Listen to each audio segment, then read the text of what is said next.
288 people arrested. They're not reporting the real numbers. The numbers are segmented and they are fictitious. I started my career in 1997 in the United States Border Patrol. It was one of the most violent times in recent Border Patrol history. I made my bones and my reputation on that border. I believe what is happening on the border today is intentional. We have people in the United States of America that breed children in order to sell them. Our own government is facilitating the absolute destruction of the American immigration system, and I can prove it point by point. I'm unafraid to speak the truth. This is just data-driven and experience-driven.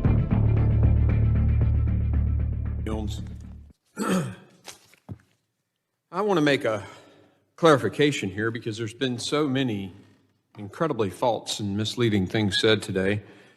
Once a deportation order has been issued, the due process is over. The due process occurs prior to that, where the judge makes a decision with the information, oftentimes the help of NGOs, sometimes in the past funded by the federal government. But the judge issues an order, and there's well over 1 million people in this situation that are being deported appropriately. No lawyer is offered at that point. The judge has made a decision. The due process has already occurred. It's really important to make that point. People are not inhuman or violating the law. They're following the law. They're executing an order that's been presented by a judge. I saw a meme somewhere this week that said a society that makes war on its law enforcement better learn how to make friends with its criminals. You know, I've said this before, the left has this incredible heart for the criminal. They defend the criminal, a full-throated defense of criminals over the safety of Americans and the following of the rule of law. We've even seen the defense of a congresswoman who threw a punch at a police officer. I mean, that's unconscionable. You know, if I was a 100% politician, and I'm not, but if I was a 100% politician, I'd be happy with that. Why? Because that's exactly the reason they lost every single swing state in the recent election, the border. This full-throated defense of criminals and the punching of law enforcement in the face. It's why they lost every single swing state and Republicans gained in almost every state more votes than we'd ever gotten before. Because the American people recognize who the good guy really is. And it ain't Tren de Agua. Or a guy who was driving 8 women, young women, through my state, and the Biden administration said, do not detain him. As I've said before, the left doesn't know a good guy from a bad guy. They street violent criminals and they want to defund ICE. That's been their mantra since I've been in this position. It's ridiculous. It's heinous. And yes, if I were a pure politician, I'd say keep going, guys. But what it does is it breaks my heart. I am a combat veteran and I have a kindred connection to those law enforcement agencies and agents who put their ass on the line, their lives on the line for our safety. And we're fussing about whether or not the guy has a mask on to protect his identity when he's an undercover agent. I don't know how many people made an issue out of that. Give me a break. Want to cut a deal with Iran, destabilize the Middle East, punch Saudi Arabia in the face, we get an imbalance, and what happens? An invasion of Israel. They don't know a good person from a bad person. That's why the American people said, we don't want them in charge. Again, if I were a pure politician, I'd say, keep going, guys. But it's a spit in the face to the men who wear that uniform. It's a charade. That's what it is. It's a charade. To say something about law enforcement and turn around and be okay with a U.S. Congresswoman punching a police officer in the back. It's infuriating. Madam Secretary, you have done a remarkable job. And what's happening now is the criminals and the cartels have stopped making billions of dollars trafficking human beings Hey, into our Caleb, country. can I get the Thank clock you up for on that. the left? And the texts and tweets that I've gotten from Border Patrol and the texts and tweets I've gotten from law enforcement Thanks, all man. across this country during this hearing support everything I'm saying. Thank you. And I charge you to keep going. Keep doing it. That judge executes that removal order, get him out of here. Welcome to Truth with J.J. Carrell. That was Congressman Green from Tennessee. He's on the subcommittee of the Homeland Security, blah, blah, blah. He's one of the very few guys that are doing anything. But again, they do nothing. I'm not knocking Congressman Green. He's been firing off. He's been one of the very, very, very few congressmen that fought against Biden these last 4 years. However, nothing gets done. I testified in front of his Congress, his committee. He wasn't there. Clay Higgins ran it. Disappointing. Incredibly disappointing individual. Absolutely disappointing. And what he was talking about there was they had a hearing yesterday with Kristi Noem and I think some other people I just didn't follow all the way through. I heard Kristi Noem. I saw a couple clips on Kristi Noem, and she just tore the left completely apart, as she does. She's a very smart woman, very measured, but she could cut you to the quick real fast. What was he talking about, Congressman Green? He's talking about how the Democrats, and he's absolutely 100% correct, the Democrats have chosen sides with the criminals. Defund the police, BLM, defund ICE, stop all deportations, open borders, and now to deport the criminals, they actually go and fly to the nations that we're deporting them to and demanding due process. And I will get to due process in a second. But what Congressman Green is saying, you have aligned yourself with the evil side. And if he was a very good politician, he would just sit back and allow them just to continue to do that. Because America has now seen the veil has been pulled back. Now we see clearly, I've seen clearly for well over decades, that the left are evil. And it's getting harder and harder to make a determination of who is a regular Democrat, like old school, and evil left. The lines are being blurred, and that's not good for Christians that are finding themselves still on the Democrat side. Because your stupidity and your ignorance is not defense. It's not a defense. You're on a party that wants to murder babies outside the vaginal canal, laying on the doctor's table, crying. They want the woman to be able to shunt the brain and extract the brain and kill the baby. Congressman Green is making the statement that you, the left, send out your very ignorant people of color, your representatives of color, why the white people, Nancy Pelosi, all the Stilwell and all they stand back and they don't get dirty, and they send the people of color within the Democrat Party to make fools of themselves and to get in trouble. And we talked about the very out of shape black congresswoman, LaMonica is her first name, that was punching ICE officers. Why is she not in jail right now? Can somebody explain? It's Thursday. It's Thursday. This happened last week. Where in the hell are the arrests? And no one can tell me where they are. This is the part of the Trump administration that is shocking to me. We have Congressman Green talking about Congresswoman punching ICE officers. We have Donald Trump talking about Joe Biden's administration committed treason by the opening the borders.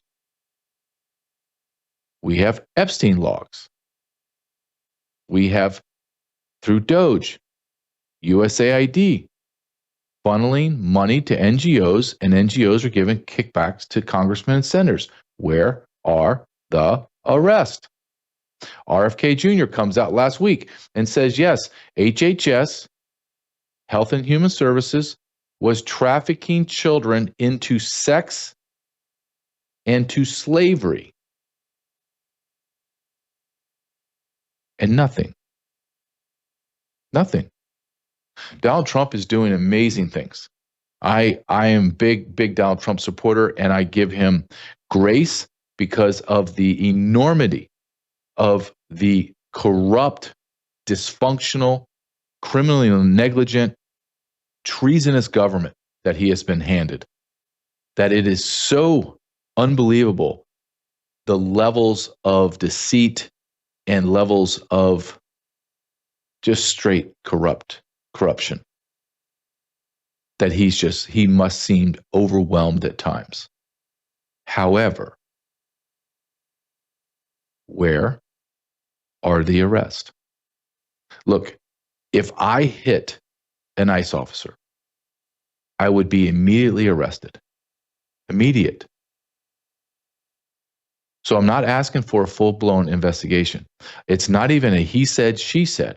It is a video of a congresswoman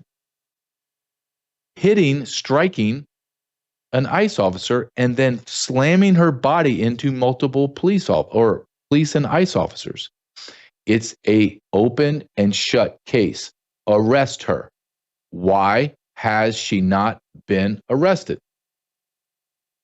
And the longer we go down this path of no one being arrested, the more people like me are going to say we have a major problem. Do I give Kash Patel and Dan Bongino and Pam Bondi some grace? Yes, because they must be getting their cases ready. I am holding out hope on one man, Dan Bongino. Dan Bongino.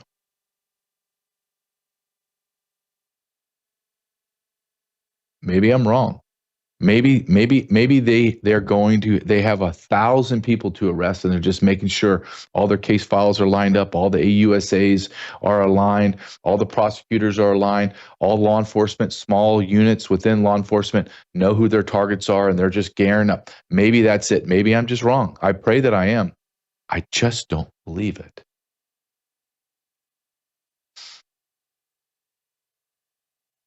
Right after Trump got elected and he was sworn into office, Fox News, who I don't trust, and you should never, ever trust anything that they say.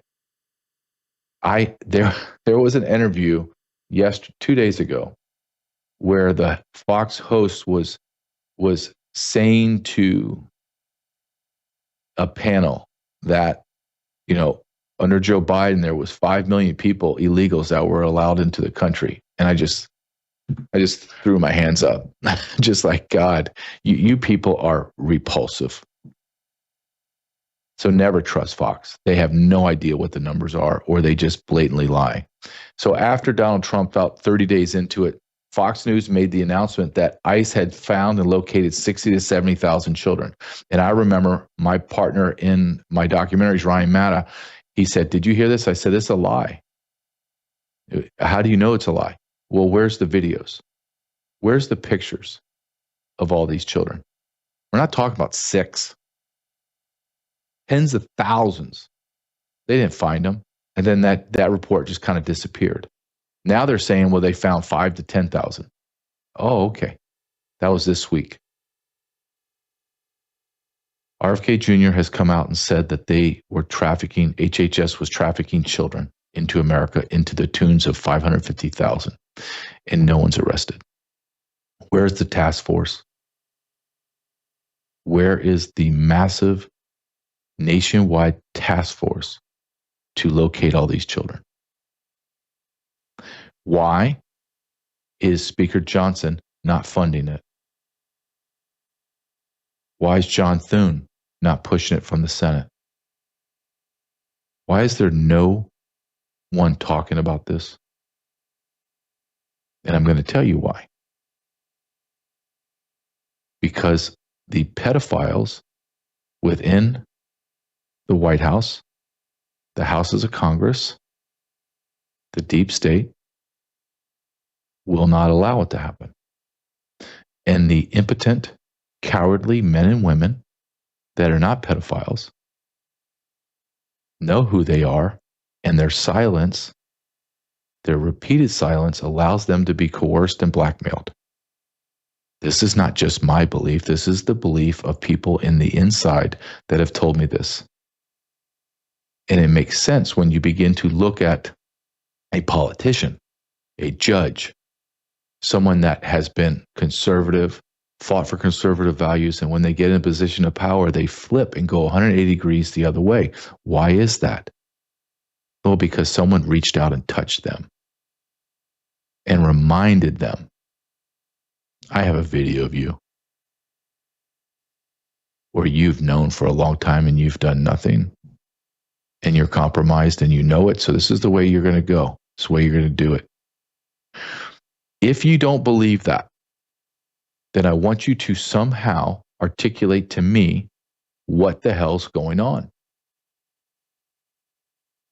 And you can't. You're going to come up with, well, it's just bad policy. And okay, that is grotesquely stupid. Trillions of dollars have gone missing from the Treasury. We have no idea. Doge has found 160 billion. It will double, triple, quadruple in the next coming month or two, per Elon Musk. That's not bad policy. That is generational wealth theft.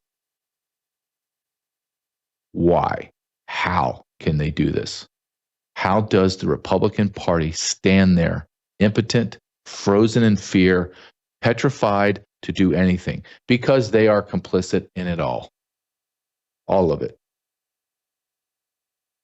We're going to get into that in this episode. Where is the Republican Party? What are we at, about 115, 120 days since Trump's taken office?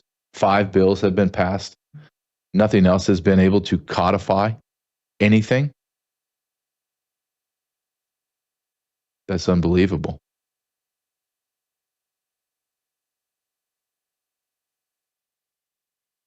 One of our big sponsors is bellagrace.com. I take their elixir. It's a 30-day challenge. I've already passed the 30 days. It has done wonders for me. I take it every morning before I come on and do my show in the evening. By supporting our sponsors, it supports our platform, worldviewtube.com. Go to shopbellagrace.com/truth. Shopbellagrace.com/truth. Can you play the commercial for me, Caleb? Thank you. As a practitioner with a very large practice, at the very end of the day, I tended to be a little bit worn out. I wasn't covering from taking care of patients. In January, before we pre-launched the company, I was one of the very first people to get the 15-day samples. And right away, I was connected to the Bella Grace Collagen Elixir. Just an overall feeling of wellness, but also a little more energy. I recovered in my workouts, sleeping just more soundly, and then waking up the next day ready to take it on. For me, it was the power of 3, the cat's claw, the astaxanthin, and of course, the best, most studied Verisol collagen on the market today. shopbellagrace.com/truth. The product is amazing. Products are amazing. Love it.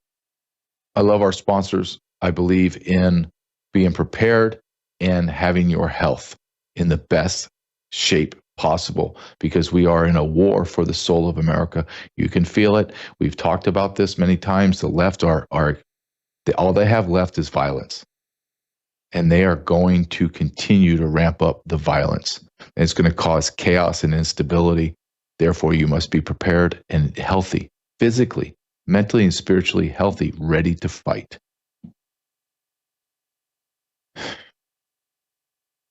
Let's talk about the Democrats and the Republicans. There is a bright spot in the Republican Party. Okay.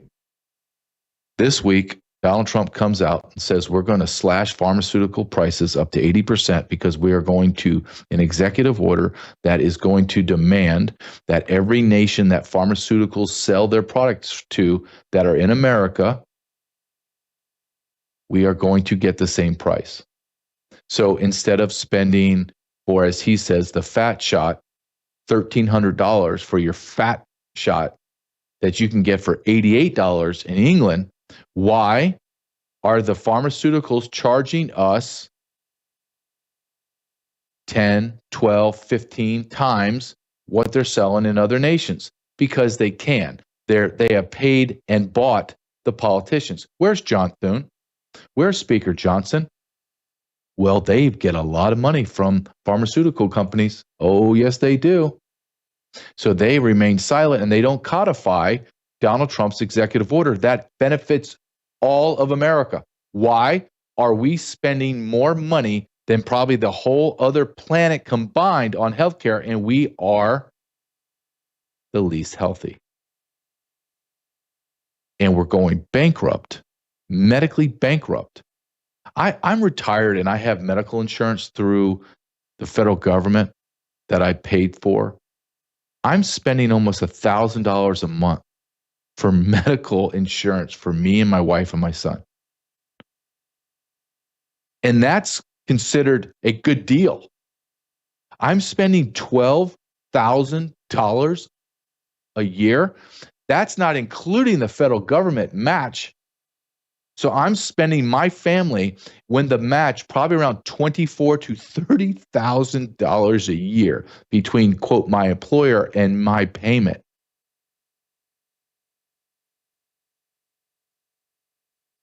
Do you see anything wrong with that? 24 to 30,000. That's like a massive second job side hustle. I'm spending almost $2,000 a month with my match from the employer. $2,000. Are you kidding? Why? Well, because our medicine is 10 to 15 times higher in America, where we create it, patent it, do the R&D, and then we sell it to foreign countries on pennies on the dollar. And not one Republican stood up and said, let's codify it. But you know who did? A Democrat. Yes, a Democrat has said, hey, what Donald Trump just did is pretty amazing. Let's codify it. I'm going to put forth a bill. I hope everybody signs it. A Democrat. And his name is Representative Ro Khanna. I hope I pronounced his name right. Khanna. Watch this video. Mr. Speaker, I rise today to introduce as legislation President Trump's executive order for the most favored nation status on drug pricing. My legislation will codify President Trump's executive order, which basically says that Americans should not pay more for drugs than people in other countries and other parts of the world. Right now, we're paying 2 to 3 times more for our drugs than people in other industrialized nations. Now, this executive order, codified by the legislation, will allow our cabinet secretaries to put pressure on big pharma and make sure that they are not price gouging, and will allow for the importation of cheaper drugs. So you ask, why do we need the legislation? Because the reality is that big pharma will sue for the executive order like they did in the previous Trump administration. And in the previous administration, they managed to kill the executive order. The only way we can stand up to big pharma is to codify in legislation what the president wants to do in an executive order. So here's the deal. If I can cross the aisle and support President Trump's executive order and legislation, every Republican should be willing to cross the aisle and support my legislation. It's a pretty simple test. Are we going to stand in this body with the $16 billion that Big Pharma spent on lobbying, or are we going to stand with the American people? We will know that answer based on how many co-sponsors we get for my legislation that simply codifies Donald Trump's executive order. I will make a prediction. There will be no way he passes that bill. The Republicans won't side. They're embarrassed. A Democrat from California. California is a socialist communist state. Their representative beat Speaker Johnson to it and codified it. $16 billion. Let's wrap our brain around this. $16 billion from pharmaceuticals to lobby politicians to continue to allow them to strip and rape American citizens of their money for their drugs, and a lot of their drugs are faulty. And this congressman is saying, who are you going to stand with? You're going to stand with the $16 billion that was dropped annually, which are bribes to Congress, or are you going to stand with the American people? And I will tell you, the congressman, will not stand with the American people. They will not. Where is Speaker Johnson? Why is he not? Why is Speaker Johnson not in lockstep with Donald Trump? Meaning Donald Trump should call down there and say, "Hey, executive order, 297's coming out. Here is the example here. I'm gonna give you a copy of it. I'm gonna put it out tomorrow. You got 24 hours to create a bill, or hell, I'll give you 72 hours, create a bill, and we're gonna get rolling." So every time that Donald Trump writes executive order, that same day or the next day, Speaker Johnson should be sent on a one-page bill, not a 1,000-page bill, just a one-page bill, codifying executive order 275. Hey, executive order 276 coming up tomorrow. Here's a one-page bill to codify it and put everyone on blast. I want the whole nation to know, oh, you want drugs to be 10 times the cost here in America? Okay, Congressman so-and-so. But you need to understand, and I know my audience does, you need to understand that the reason why this isn't being done are because of a very significant percentage of the senators, Republican senators, and a big percentage of the Republican House refuse to do anything to help Donald Trump. They are going to wait him out, and then Republican Party is going to do everything they can to lose the midterms. If you think that that's absurd, then go back in history and see the exact same playbook play out over and over and over again. They just flip the power and nothing gets done. Quickly, answer me this. If I take Donald Trump from the equation right now, what gets done? Name me one thing that Donald Trump has done in 120 days that would be done. And you know the answer is zero. Because there is no one in positions of authority and power within the Republican Party that will do anything that Trump has done. Zero. This is no longer a Republican Party. This is a MAGA party. This is the remnants of the old, worthless, corrupt Republican Party is dying, physically, literally dying. Where's Mitch McConnell? He's going to last to 2026. He has no idea where he's at. Why is he not at home eating his pudding and looking out on his mansion in Kentucky on his $175,000 a year, looking at his grandchildren if he even has them? Well, why is he in bed in the Senate, being shot up with drugs so he can go stumble out like Biden did. It's elder abuse. Here's one congressman that has some fight in him, and he is one of the very, very few. Marjorie Taylor Greene, Harriet Hagman from Wyoming. Damn. I think I ran out. This is Tim Burkett from Tennessee. Listen, it's 24 seconds, but listen to what he says about the codification of Trump's executive orders. Hey everybody, Congressman Tim Burchett. I'm incredibly frustrated this morning. I fear that we will seriously lose our country. We have got to start codifying these executive orders from President Trump. America realizes what's going on. Congress needs to wake up, and dadgummit, we've got to do our job. Thank you all for sending me here. Are you ready to codify? He's ready to codify all the executive orders, and they will not.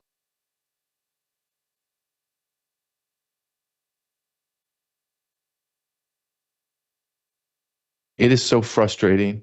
I will be honest. It is so frustrating. I have Kim Yater waiting. I'm going to bring her in. TakeYourPowerBack.com show. She always gives me some hope. And I don't see, I'm going to be honest with you. I'm a realist more than anything. And I do not see really great things on the horizon. I see the Republican Party sabotaging this president and bringing us into a midterm disaster where we should take over 25, 30, 40 seats in the House, 10, 15 seats in the Senate, because the Democrats are running on nothing. They're in absolute disarray. And yet we are actually in a worse position because our people are sabotaging what the American people want. With that said, let's bring in Kim Yater and see if she can give me some hope. Kim, how you doing? Good morning, JJ Carrell. An honor to be here always. And the hope comes from the Lord. That is it. That is it, because everything is so circumstantial. And if our joy, JJ, is on that, things actually shifting. I mean, because our prayer is that things are going to shift, and we, the people, are going to take our country back, take our great republic back. And we're still in the fight, and we're in the fight to the very end. I'm getting amens around me, okay? So we're in the fight to the very end, but it's going to take our hope not being in what is temporary, what is circumstantial. Our hope is in what's to come. Our hope is in knowing whose we are, because I'll tell you what, no matter what comes at us, we focus at it in a whole different way. And JJ, you're amazing. You're full of hope. You wouldn't even be doing your show right now if you weren't full of hope. But the realist in you is like, I'm tired of it. I'm ready to fight. Put me in, coach. Where can I make the difference? And you know what? For everybody listening right now, because of you, JJ, and your show today, you are making the difference and you're giving people hope. So thank you for what you do. Well, I appreciate it, Kim. I'm just more as a law enforcement mindset where I, throughout my career, toward the probably the last 15 years of a 24-year career, I came to a realization that there is no true law and order in America, that the justice system is flawed to the point that it almost needs to be torn down and be brought back up. And we're seeing that in the Supreme Court. We're seeing that in judge shopping. We're seeing the manipulation of our founding fathers, how they created our country. It's all upside down. So the realist in me has watched the inner workings of the U.S. attorneys and DAs and how they manipulate, yes, and how they, and it's overwhelming to a point when you realize you're right. The justice will be done at a later time when God's ready. But I will be very honest. I've had it with God's time. Yeah.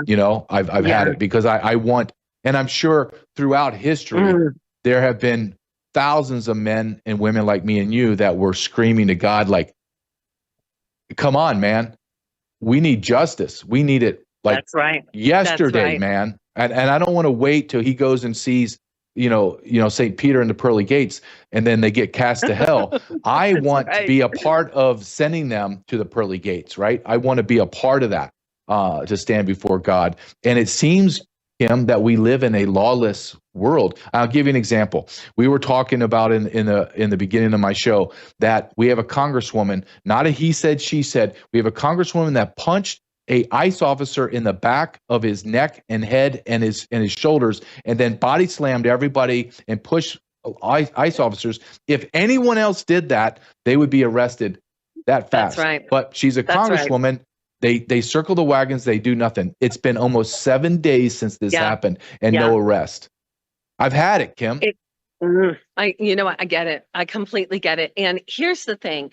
If this is a wake-up call to all of America, this is a wake-up call. If we do not realize how wicked the wicked is, how evil the evil is, then we're going to continue to sit there twiddling our thumbs, waiting for somebody else to come and save us, waiting for somebody else to come and rescue this republic. It's up to us. And we need to get to a point, JJ, exactly where you are, where we are pissed off. We're saying no more. And I am going to take my God-given power and I am going to stand in the gap. That's what we've all been doing. These past few years, we have been standing in the gap. But it's going to come a time. And we don't want a civil war. That's not what we want. That is not what we want. But there's going to come a time that we, the people, are going to stand in the streets. We're going to stand in the streets with our pitchforks. And we're, the farmer, that famous farmer pitcher. And we're going to say, enough is enough. You either change what's happening right now, completely give us back this country, or else. I mean, we've got to be willing to stand in the gap. And I think that's what it's going to take. And it's got to get ugly first. We got to remember, where does light shine the brightest? It's in the dark, right? But people have still been asleep. And we've been waiting for Trump to be the savior. Trump is not the savior. He's not. I mean, listen, we're so grateful for him in the position he's in. But it's up to us to stand into our God-given power to save this country. And we got to be unified and doing it together. You're absolutely right. It is not Trump's duty. It is our duty to facilitate and help him. He's the shield for us. He's creating a robust economy. He's trying to do law and order. He's trying to do the right thing, but he can't do it himself. We've got to take over our city governments, our county governments, and then take over our states. And that is the best way to do it. And one way that you and I can do it, and our audience can do it, is stop funding the big box stores and the corporations that hate us. And you are in, I don't know where you're at right now, but you are in a convention. I am at a business convention. So check this out. Patriots Made, right? We're all about helping patriots take their power back from the big box retailers. That's exactly what we're doing. And how do we do that? Well, first of all, we get educated on why the big box retailers are right now being red flagged. I mean, look at Maha, look at RFK. They are flagging Procter & Gamble, Johnson & Johnson, Colgate and Palmolive. These are the big box retailers that have the junk in the trunk. Your audience has heard us say, formaldehydes. That's embalming fluid. That is in everyday products that you'd find by the big box retailers, like dryer sheets, Dawn dish soap, not to mention the everyday things that we put on our body. Our skin is the largest organ of our body. So if we continue to allow Johnson & Johnson, Colgate, and Palmolive to do what they're doing, putting ingredients like quaternary disinfectants, sulfates, formaldehydes, junk in the trunk, it's going to make us sick and feed us into the pharmaceutical industry. And we're saying no. So why not partner with what USA Today just named 2 months in a row America's best brand of 2025, American-made, manufactured. I mean, imagine, debt-free, privately held, family-owned. They feed farmers, ranchers, patriots, and families just like you and me. So our community gets to take their power back. And if you can see behind me, I am surrounded by the types of everyday products, whether it's brushing your teeth, washing your hair, using deodorant, you're in the gym, you want to fuel with real protein, real electrolytes. You don't want to have the food coloring and the junk in your products. You've got things that stabilize blood sugar, the GC, I just had that for breakfast this morning, the GC Control Shake, the Fiber Wise. This is real life. We don't sell things, JJ. We don't have time for that. We're about giving people their power back. What we do is provide the resource, the toolbox to feed people for life. 96.7% of people come back month after month after month. Why? It's a testament to these everyday products. My eczema is gone. We've helped thousands of people take their power back. Now, I made this switch 20 years ago. It was the best decision I ever made. I didn't know that this is what was going to turn the lights onto the body. I had no idea that the vitamins that I was taking, some of the most expensive, had binders in them that crystallize in the intestines. When I tapped into an oligo technology that absorbs, hello, lights turned on, brain fog gone, better circulation, and not in that back pain that I was in. So these are the types of products that we, the people, can utilize every day without chemicals in them. They're eco-friendly, biodegradable, bioavailable, better, safer, less expensive. So we, JJ, are putting the power back into the hands of we, the people. We want to bankrupt the corrupt. Let's take our power back. Why are we going to feed Jeff Bezos? Why are we feeding the Wally family? Let's feed a farmer, a rancher, a patriot, and let's put that money back in your pocket so that you can feed your family.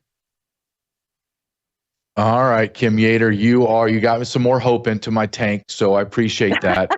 I can always count on you on the days that I'm feeling. On Thursdays, I'm like, about the end of the week, if I have to listen to another politician or listen to AOC try to tell me about the Constitution, I'm going to lose my mind. I need some Kim Yater to give me some hope and optimism. Come on. Well, patriotsmade.com. So JJ, you and I are here to serve our community. I mean, we've been able to help so many of the patriots who have come our way, and it's been amazing because they're getting real results. And it's funny because, you're getting texts, I'm getting texts. Thank JJ, tell JJ, thank you, JJ. So patriotsmade.com/JJ. That's patriotsmade.com/JJ. JJ, thanks for having me on. And the truth, we're standing in it. God is going to continue to give us hope, and we are going to take this country back. All right. Thank you, Kim Yater, host of Take Your Power Back Show.com. Thank you, Kim. Have a great time. Thank you so much, JJ. God bless. All right. God bless. All right. I got some hope. Oh, she's always full of energy and power and strength and determination. And I need some of that sometimes because sometimes I get in there and I see, and I'm looking at it from a very different perspective. So I want the audience to know that when I'm looking at this and I'm trying to articulate it, I'm telling you from a law enforcement perspective, someone that has been there and seen it. So when they talk about MS-13, I arrested MS-13 ad nauseum. When they talk about the Sinaloa drug cartel and the demons that are in that world, I did that. I was at 2:00 in the morning on the beaches arresting these people as they brought in humans and narcotics every single night. I was riding ATVs and chasing people and getting into fistfights with MS-13 on the border, being submerged in Mexican sewage because they dump all of their toxins into the Tijuana River and it runs northwest, meaning it runs uphill. I have been there, done it. I have gone and testified in court. I've gone and brought cases to U.S. attorneys that have been taken and said, oh, yeah, we're going to do this, or even better cases and saying, oh, no, we're not going to do that. Well, why? Why in the hell are you deciding which ones to take? Why don't you just take them all? How about that? We need more U.S. attorneys. Well, then hire them. Stop sending trillions of dollars overseas and hire more prosecutors. Not to prosecute people that are not turning in their Venmo receipts to the IRS. I'm talking about rapists, murderers, pedophiles, drug dealers, people that commit all kinds of felonious assaults. That's what we need to prosecute. Hire the people to go after them. They won't do that. Why? Why won't our government do that? Why are we always so understaffed? Why are we so understaffed in law enforcement and the court system? But we're overstaffed at USAID. 1,400 people,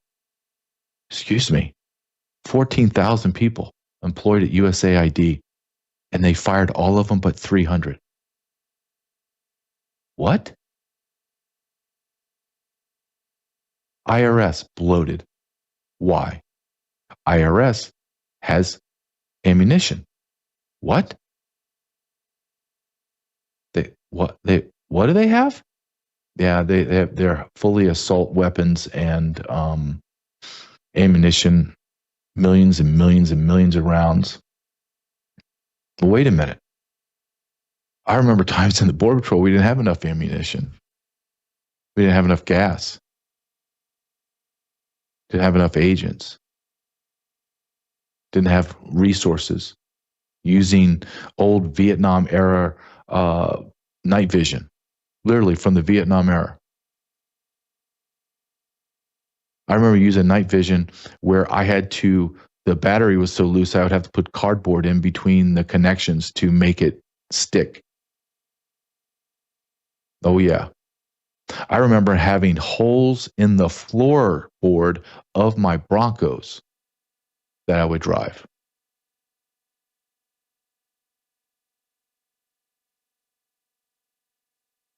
So this corruption, this criminal negligence that we are witnessing in our government today has always been there. It didn't just pop up. It just didn't pop up under Joe Biden either. It's just been accelerated. This has been going on for decades.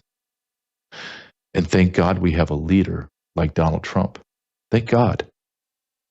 Without Donald Trump, we would still be in this lie, this kabuki theater. We would have some other limp-wristed, impotent Republican, some Mitch McConnell, Paul Ryan, Romney, McCain type of nothing. Some milquetoast white guy would be running our party right now and be completely ineffective. Completely. Thank God for Donald Trump. And thank God for Donald Trump for this. For multitudes of reasons I want to thank God, but for one that I want to say is he speaks like we all speak. Listen to him on Air Force One talking to Sean Hannity about the insanity of the left, transgender movement. And he sounds like us, like someone you'd walk into a bar or a restaurant and say, hey, how you doing? Good. What do you do? Well, I'll tell you what I'm doing. I'm president of the United States, and this is one of the things I'm talking about. That's the type of guy this is. Go ahead, Caleb. Play this, please. Well, not all of them. I think you have a lot of them that they don't know where they are right now. I think they don't know what to do, like men playing in women's sports.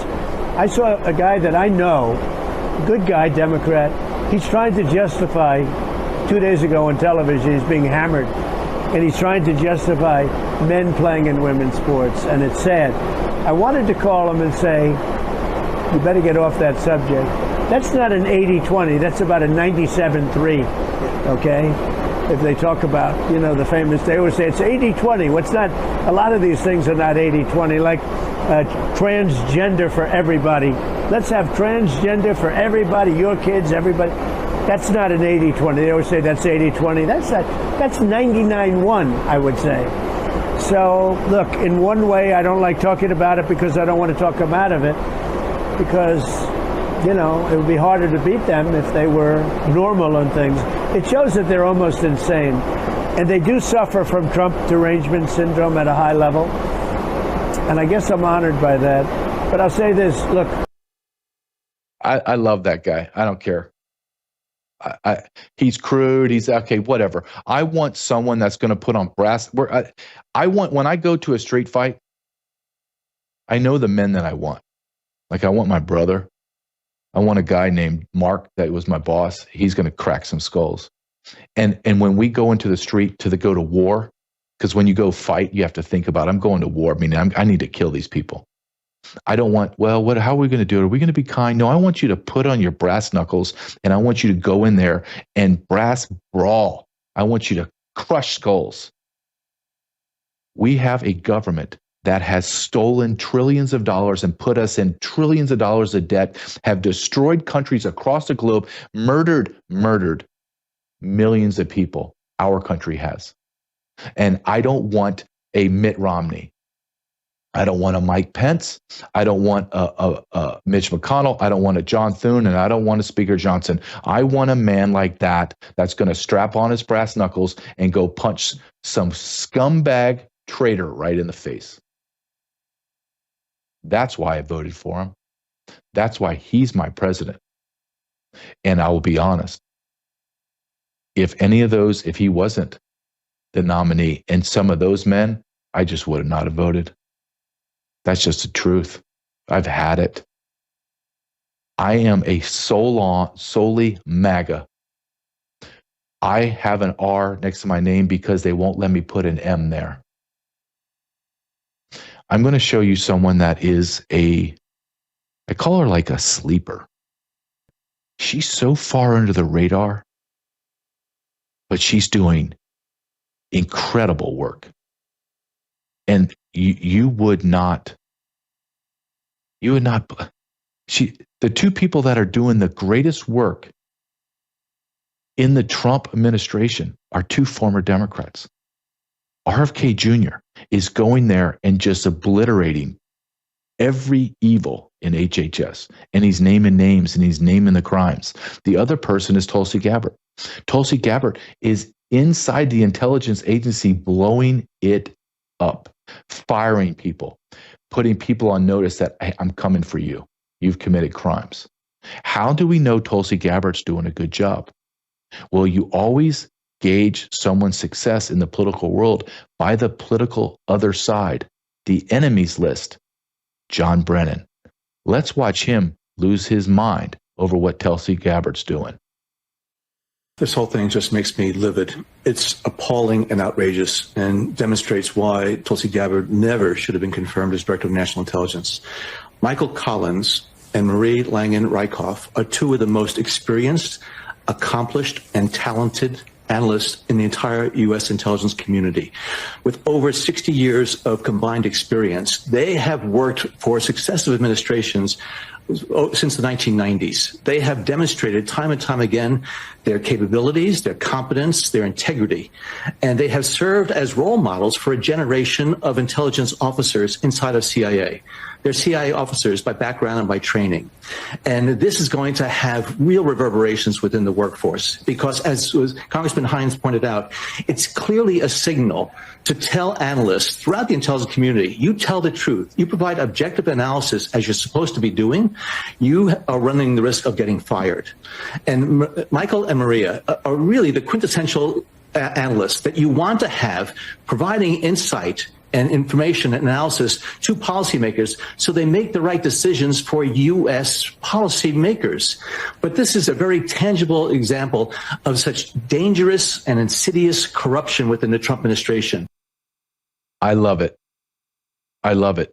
Quickly, of those two people that were fired, that's 60 years, sir, that you're talking about experience-wise. Can you tell me a positive within the CIA that they have got right in the last 10 years?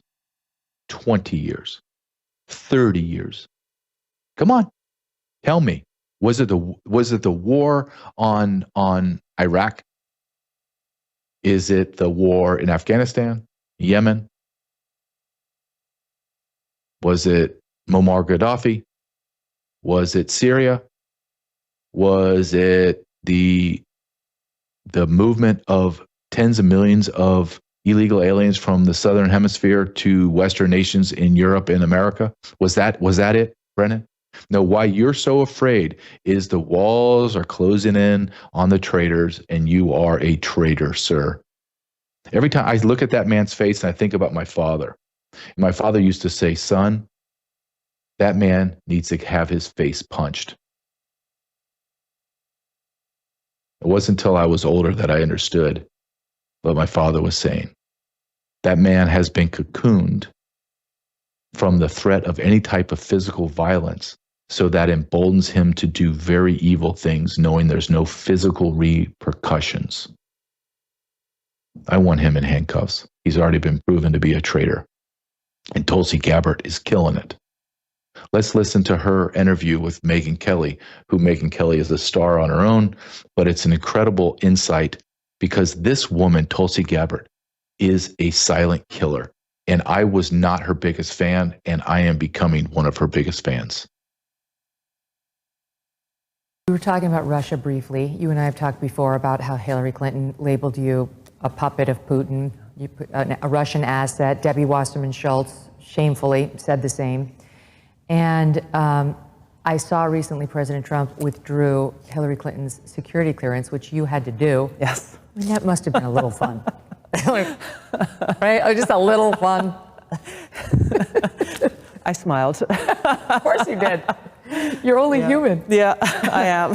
So yeah, that's over for her. And a number of other people, by the way, when you look at the 51 Mark Zaid, I love former that. intelligence Sorry. officials who signed that Hunter Biden disinformation letter and never apologized for it, never held themselves accountable for it. Yes, Mark Zaid, you had Letitia James and Why others. did she even have one? Well, some of them didn't have clearances, but they had access to classified information, and so we took away that access for those Alvin Bragg who didn't have clearances. Yes. Okay. And there are more to come, and this is part of what we're doing in our investigative work as we go back and look, for example, at Crossfire Hurricane and how there were assistant U.S. attorneys who were knowingly using manufactured testimony, that they would interview a witness, for example, and know that the witness was lying to them, either because they set up the lie or they knew that the witness was lying, took that lie and used it as evidence to get a warrant under FISA to go and surveil on Americans, which is completely illegal. And so these are the kinds of things those types of people, those assistant U.S. attorneys or those FBI agents that were involved in this kind of stuff, these are crimes that need to be prosecuted, and these people need to be held accountable. Will that happen? That will happen. That's why she's a rising star right there. She's doing the work with silence, meaning she's not in front of the camera. She does. I think this is the first interview that I've seen in a long time. Maybe the first one I've seen of her. She's doing the work. That's why I'm holding hope on Kash Patel and, more importantly, Dan Bongino. Haven't heard from Dan Bongino. 2 tweets. One of our sponsors that help us with our health is Pet Club 24/7. Pet Club 247 for your pets. My dog Cinnamon has her treats to help her digestive system, her immune system, and because it's all natural, it is for humans as well. I take their capsule every single day, and it's a form of a mushroom that helps with your immunity, your gut. You need to be healthy. Go to Pet Club. Go to truthwithjj247.com. Truthwithjj247.com. Can you play this one commercial for me, Caleb? There's nothing we wouldn't do for our pets. They're like our children. Our friends at Pet Club 24/7 have developed natural products that contain the most potent strain of a mushroom that's been used for thousands of years to help support the immune system. So visit their website today to discover how they're changing the way that pets and their parents are being treated for the better.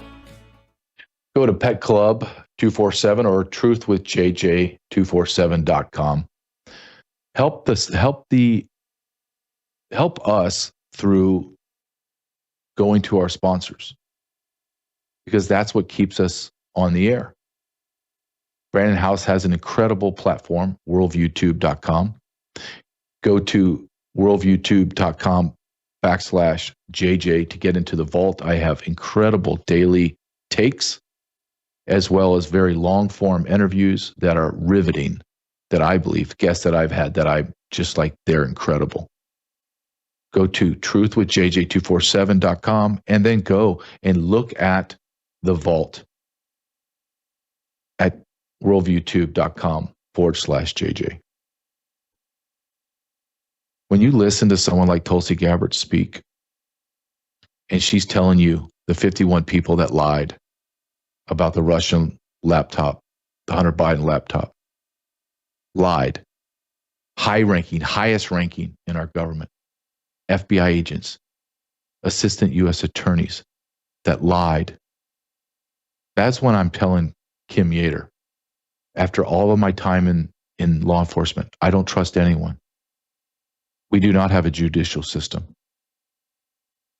There are not two tiers of justice. If there is more than one tier of justice, you have tyranny. And we have been living in tyranny for decades. We are just now finding out that someone has been oppressing us. Now, what are we going to do about it to take our country back?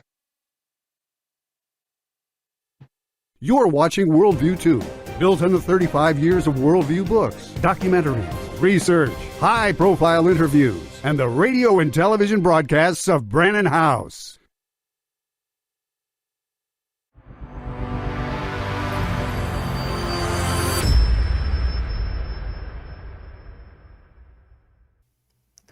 Welcome to Technocracy News with your host, Patrick Wood. I'm your co-host, Logan House.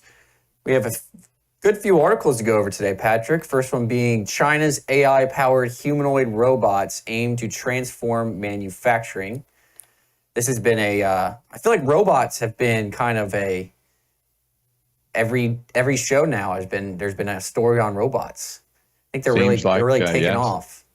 Absolutely, you said a couple months ago that this was going to be the year of robots. Exactly. And it's not over yet. Yeah. There's going to be more headlines as time goes on. China, we'll cover this in a second, but China is just racing forward. Yep. Big time. Then we have the strange new frontier of AI welfare and free speech for chatbots. Then we have police skirt facial recognition bans with new type of AI. And then we have to get to the Saudi Arabia trip with Trump and all the people that he brought with him, who they were. I know. I feel like we're compressing 1 hour into 30 minutes. I don't know how we can cover it all. Yeah. But so China is trying to compete with, it looks like, Elon and some of these American companies to beat them out in the robotic space, or what are they doing here? It would seem that way. I always have a perspective that there's kind of a collusion going on between the technocrats in America and the technocrats in China. They're all birds of a feather, and I was going to say Elon's got some close ties with China. Yeah, exactly. So it's not quite as pronounced as you might think, but nevertheless, my history on this whole thing is that China has grown into a technocracy over the years, starting with Zbigniew Brzezinski. That was a guy. Brzezinski was a guy that invited Chairman Deng Xiaoping in 1976 to come to Washington, D.C. to get reintroduced into the world economically. And 24 years later, Time magazine succinctly and pointedly identified China as a technocracy in the historical context. Since then, China has exported his web of technocracy all over the world. Most people should really stop using the acronym Communist Party for China. It's not really at this point, but it prevents us from seeing the true nature of this enemy.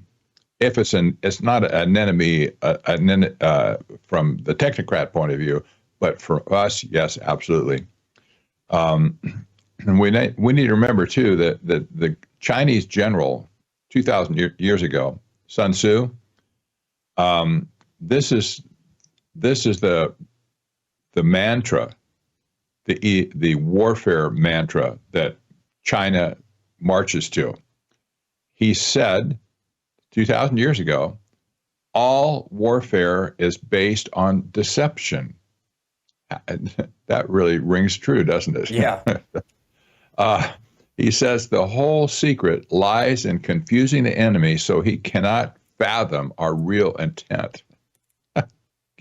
people need to get a grip on China at this point. It was a built up nation, mostly with Wall Street money in the first place, and companies who were connected with the Trilateral Commission in the first place. They were the first band card that went out and basically made trillions of dollars off of China building the infrastructure. So here now China is racing forward to dominate in the humanoid robot space. Yeah, and there's another thing I thought about. I mean, it doesn't matter who is the one who's making these robots that are eventually going to take over manufacturing, but especially China. If China wins, what kind of control do they have over these robots once they are put into the assembly lines and doing the manufacturing? Like, say we get into a dispute with China, could they turn their robots off remotely and they cripple our supply chain? Oh, absolutely. You could just see that. You can see that happening. Yeah, people freak out about TikTok, about China owning TikTok, but imagine if China owns basically our whole, everything that's being produced in America is being run by Chinese robots that they could potentially turn off. Exactly.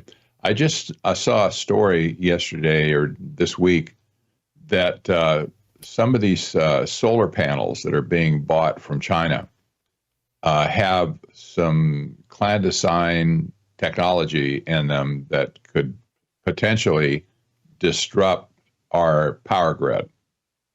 That's very disturbing too. But China is they have a habit of putting in back doors of things that could cripple us, and this is just one other example. Wow. Do you want to? I know we have a lot to cover today. Do you want to go ahead and go to the next one? I know. Yeah. Let's go on. Yeah. All right. This story will really fry you. The strange new frontier of AI: welfare and free speech for chatbots. This story comes from the Center for Humane Technology. This is a well-known organization, by the way, and involved in ethical studies of things like AI and other. They focus on AI actually a lot. But Sasha is making the point here. All of a sudden, well, if AI systems were able to suffer, would we be obligated to care? Now listen, there's a court case right now that demonstrates should speech from AI chatbots be protected under the First Amendment as free speech? How about that?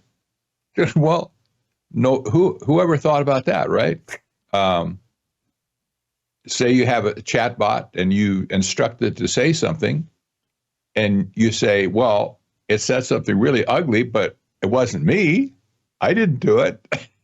But my chatbot did. Uh-huh. Can you be sued for your chatbot behavior? Or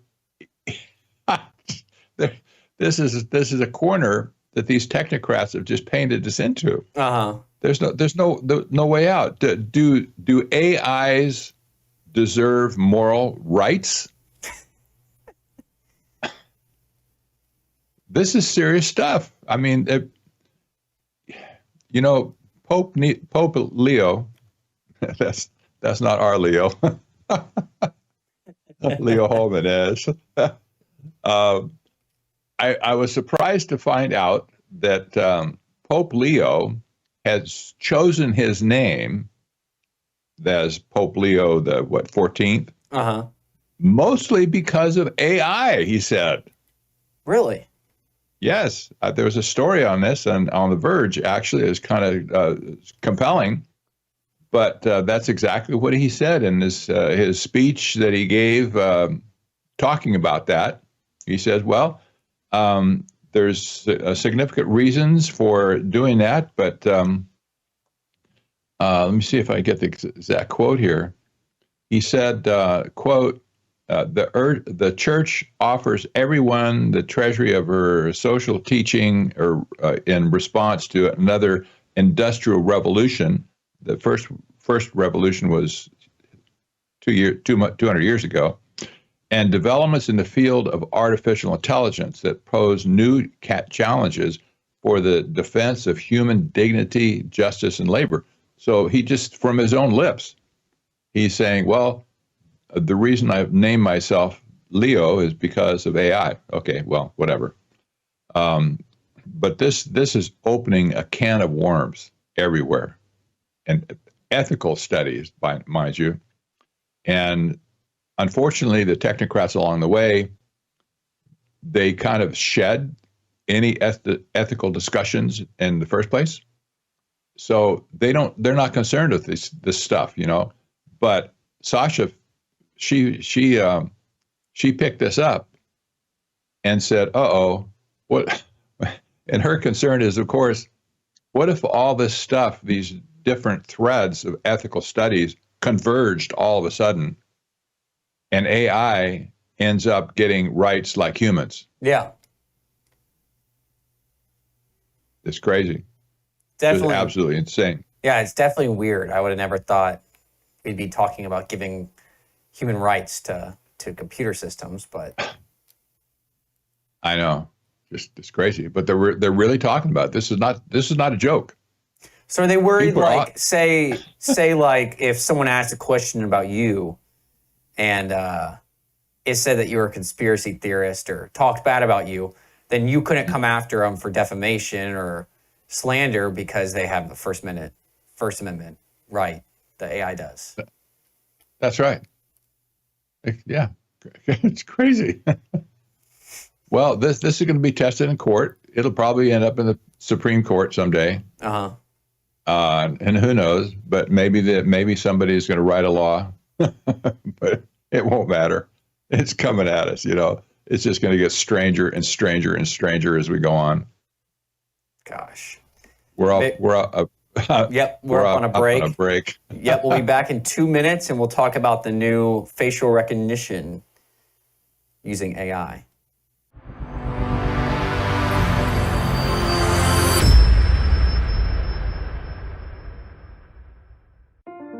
Better science leads to better outcomes. So by understanding the science in much more intimate detail, delivering a value product that is so different from anybody else. So when we're stepping outside into seasonal changes, low humidity, sunlight, pollution, all of these things get communicated as stress on the top layer of skin that produces free radicals, and they're bad news for collagen networks. They're going to break down the collagen network and collapse that beautiful tensile strength of your skin. And so that's how we end up with fine lines and wrinkles. Bella Grace is really an elevated formula. Better than the competition for very obvious reasons. First of all, we're delivering great collagen. We're delivering Verisol, which is the world's most studied form of collagen. So we're starting at a foundation that's really top notch. So here is a lady today. She's taking the elixir, arthritis in her hands. She could not close her hands and make a fist, but after now being on the elixir, now she can. The real breakthrough discovery, particularly with the cat's claw, it's a switch that regulates genes. There's thousands of genes that are involved in that inflammation process. When you have chronic inflammation, the problem is the switch is on and it's not being turned off. And so what's happening with the cat's claw is that it removes that little protein switch off your DNA, and the genes go back to a dormant state, and you go back to being, well, really healthy. When at first we wanted to just have an amazing collagen ingestible product to be able to set the skin up, so that my wife, Christina, could come behind that with incredible skincare. And that's exactly what we're still doing. What we weren't anticipating was the magnitude and just the vast amount of benefits that this elixir was going to do for people. Testimonies started flooding back in. About probably 30% of the testimonies were about hair, skin, and nails. The others were about people being able to walk up their stairs again, people being able to open their hands in the morning without having to do heat therapy, people being able to sleep better, athletes before and after recovery, and the energy levels that people were having. So we realized that this is so much more than just a collagen ingestible product, which it certainly is that at the highest of levels. We've even had so many people in the health and wellness world say this is legitimately, Brian, the number one, the best health and wellness product that's ever been introduced. And I would say probably the only negative here with Bella Grace and this elixir is that it sounds too good to be true, but it really is true. Bella Grace Elixir, a scientific breakthrough with over 80 clinical trials. Visit melissahousebg.com to discover Bella Grace Elixir and the full range of Bella Grace products.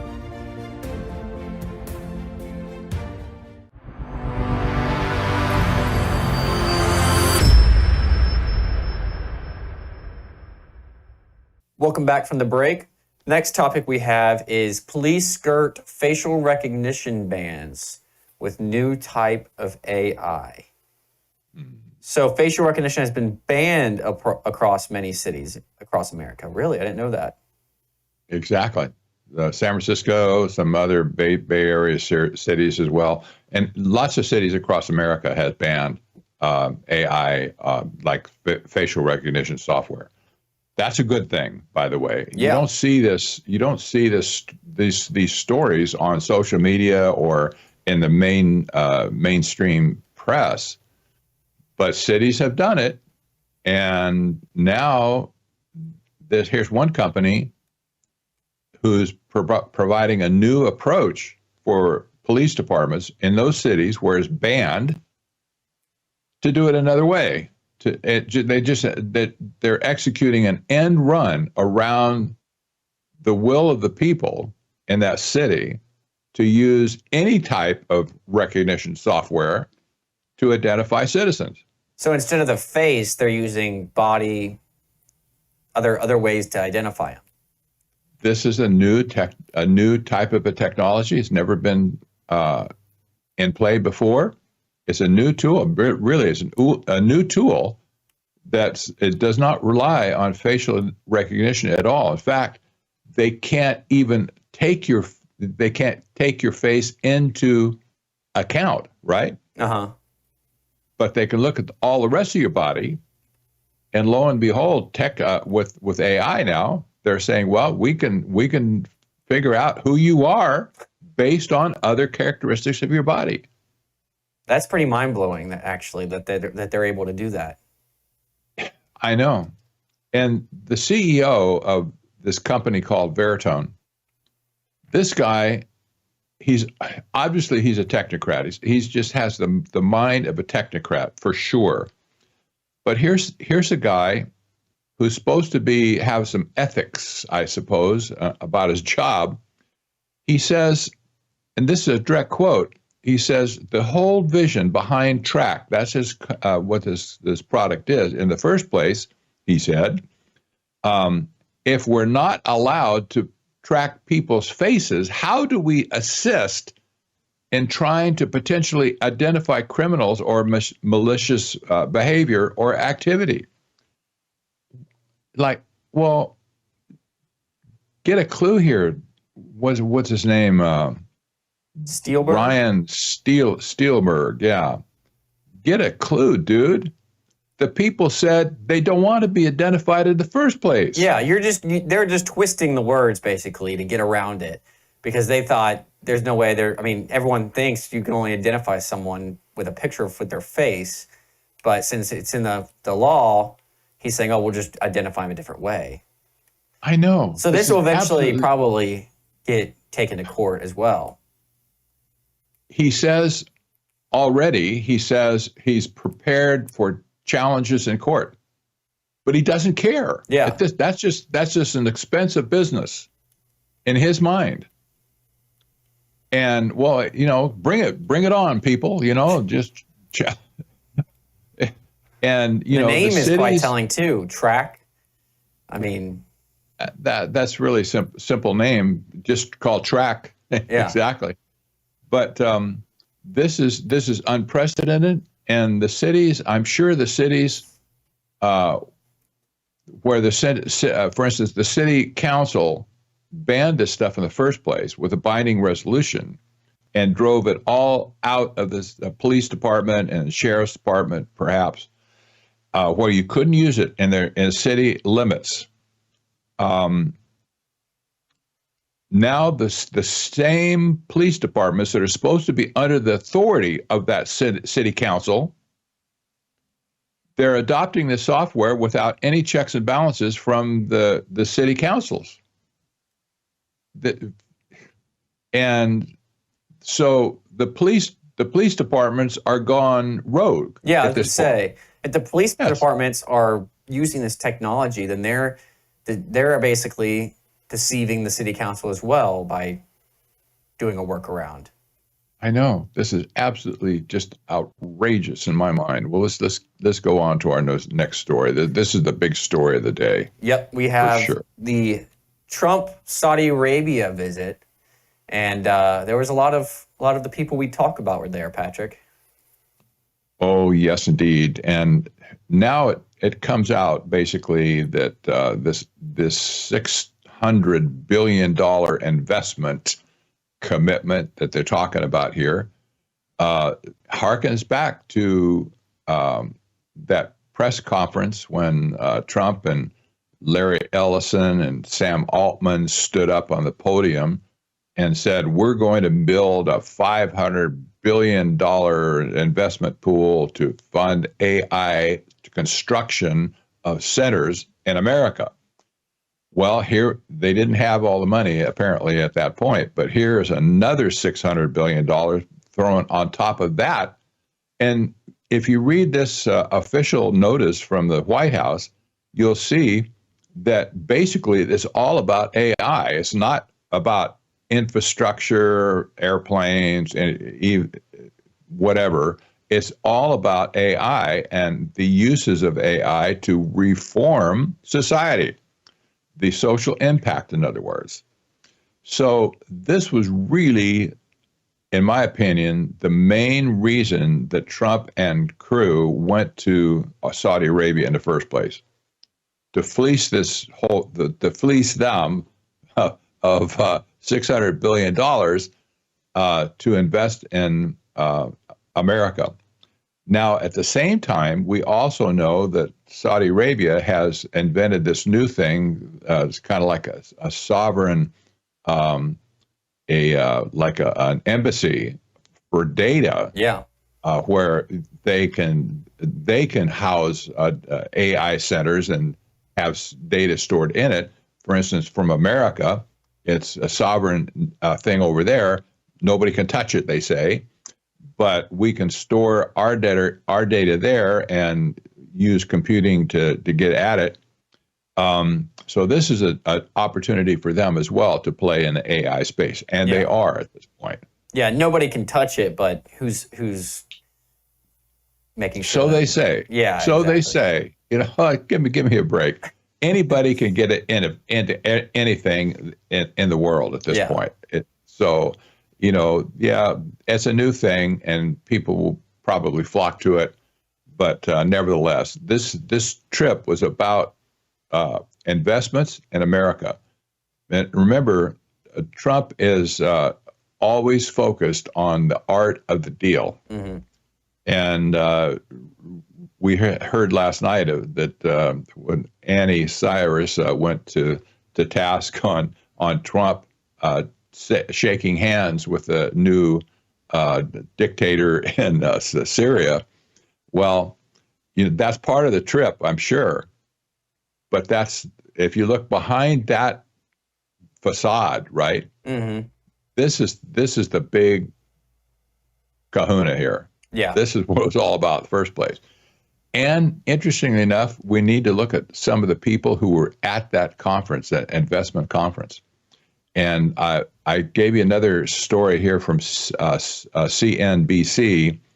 that has some pictures of some of the people that were there. We'll just look at some of these pictures. There's Elon Musk standing right next to MBS. And if you see right behind Elon Trump in that first picture, you'll see Jensen Huang, the head of NVIDIA. So, okay, here's another picture where you see Jensen again. Let's see, also Alphabet Chief Investment Officer Ruth Parrott. Yep. I don't know who the guy in the middle is exactly. It doesn't say. Yeah. He's familiar to me, but I can't catch it now. So let's look down. Oh, there's a picture a little bit further down. You'll see there he is in living color, Sam Altman. He's looks kind of lost, doesn't he? He does. Like what's going on here? It's like all these people wearing head scarves and stuff. Well, here's old Elon. He's so happy to be there for sure. And you look down here is the next picture below that one. You see the CEO of Advanced Micro Devices. That's AMD. Lisa Su. And we see in the next picture the CEO of Uber. Really? Well, so what on earth is a ride-sharing company doing there? Well, the Uber now is all about autonomous driving machines based on AI. So they're in the picture, right? Well, I did a study yesterday, and I had 9 people that I discovered were there at that meeting. I had to look them up individually. Elon Musk, of course. Larry Ellison was there. David Sachs was there. Sam Altman, of course, we saw him. Howard Lutnick was there, our Secretary of Treasury. Reid Hoffman, Peter Thiel, and Alex Karp. They're both, of course, the co-founders of Palantir. Larry Fink was there. Yeah. With BlackRock. Oh boy, this is a you see when I say. And Larry Fink doesn't have any positions in the administration, does he? Oh yeah. Oh, he does. So, well, no, I'm sorry, not Fink himself. Yeah. But as a head of BlackRock, he has his finger on the pulse of money all over the world. Yeah, exactly. So when I say that all of these arch technocrats gathered in Saudi Arabia for this huge trade deal to solicit money back to America to build our infrastructure, that was the big payload of this trip. Yeah. It wasn't necessarily the geopolitical stuff that went on, outrageous as it was, but here you go. We're going to report on this, I think, in the future. Yeah, I'm sure there'll be more coming out about it for sure. Yeah. Well, we are all out of time. We'll be back next week with 2 new shows. You got anything you want to say to close us out? Pray. I know we just we need to be on our knees of all this stuff, and it's coming at us like a freight train. Yep, really is. Well, y'all take care.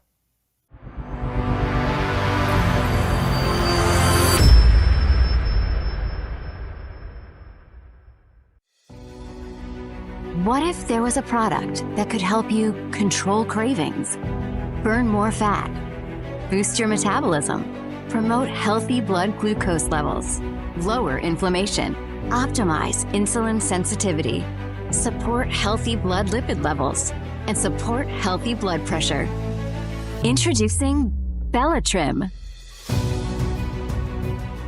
My wife has been taking Bellatrim now, and she said, Brandon, we have really got to promote this because people don't understand this isn't just about a comprehensive weight management. It will help regulate your blood glucose levels. It will lower bad cholesterol. Overall, it's good for your cardiac health. And she said there's a lot of science behind this. G'day, I'm Dr. Mark Muller for Bella Grace, and I'd like to have a chat with you about Bellatrim, our comprehensive weight management product. Now, most people early on will register a reduction in cravings associated with Bellatrim.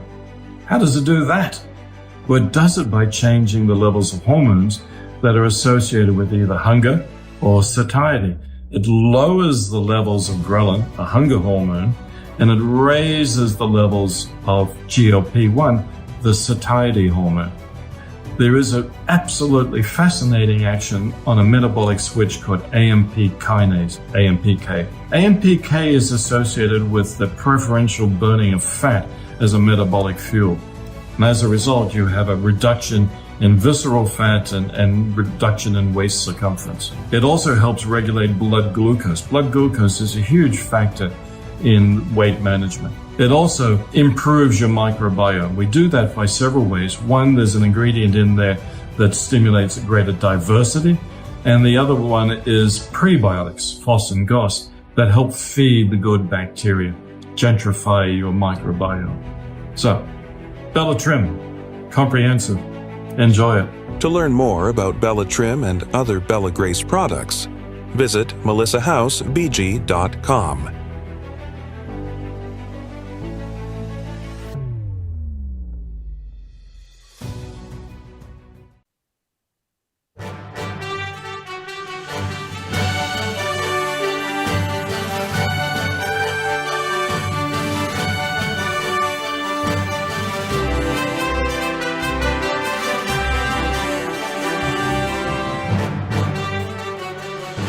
And good evening, and welcome to the Worldview 2's Washington Report for this evening, May 14th, 2025. Joining me is my co-host, Jim Paff of theconservativecaucus.org, theconservativecaucus.org. Jim, there's so much in the news tonight. There seems to be more trouble for Speaker Mike Johnson up on Capitol Hill tonight. Listen to what one of our state of Tennessee's U.S. Congressman Tim Burchett said today. Hey everybody, Congressman Tim Burchett. I'm incredibly frustrated this morning. I fear that we will seriously lose our country. We have got to start codifying these executive orders from President Trump. America realizes what's going on. Congress needs to wake up, and dadgummit, we've got to do our job. Thank you all for sending me here. Apparently, he's very frustrated. I'm reading now, I don't know if it's true or not, but I'm getting reports that all votes for the House have been canceled for Friday. Why would Mike Johnson do that? Don't we have a lot of work to do? Well, they have been, and the frustration should be expressed loudly and strongly. What this means is what obviously I've been anticipating for some time, that these bills are mostly being written by leadership. They're keeping a lot of it close to the vest. Now, they're doing committee hearings, but they're really not making this the type of effort that it truly needs to be. The only good thing that's going to come out of this is that what came out of the Ways and Means Committee yesterday makes the Trump tax cuts permanent and some other of the various provisions of it permanent. That's actually a good thing because Congress is always putting a sunset date on these tax cuts. And so that's a good thing. That being said, what has to happen is these budget cuts have got to come in. And the Republican leadership in Congress is not doing that. As I've said over and over again, the weak part of the Trump agenda is Republicans in Congress. And this is just another evidence of it. It's absurd that they won't do this kind of work and get moving on this. And by the way, it was a little bit of a short timeline to try to get this done by Memorial Day. And one has to ask oneself, how are they going to get that done? Well, the only way they can get that done is to take control out of the membership body, those who would offer amendments, like Tim Burchett and like a lot of the conservative members, take control away from them and write all these things in the Speaker's office. That's roughly, frankly, what's taking place here. Let's talk about, let's see here. I got a clip here. Oh, yeah. Ben from Ben and Jerry's. There was a hearing today with, you already know, there was a hearing today with RFK Jr., and I guess Ben of Ben and Jerry's got involved. The audience are reminded disruptions will not be permitted while the committee conducts its business. Capitol Police are asked to remove the individuals from the hearing room.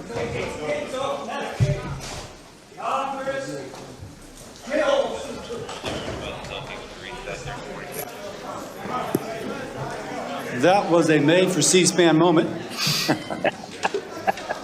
The secretary will resume. That's a budget. I know the secretary got some looks like some iced tea there. I wonder what kind of sweetener he's using. I would like to get another shot from another angle, Logan, because I think one of the shots I saw, he jumped up himself. RFK did when he got interrupted. He popped up himself, which I would have too, to see what is going on. If you looked shocked. Yeah, he was like, what is that all about? He checked his back, and I don't blame him for doing that. Yep, there it is. Look at this. Watch this. Here it is. I found it, Logan.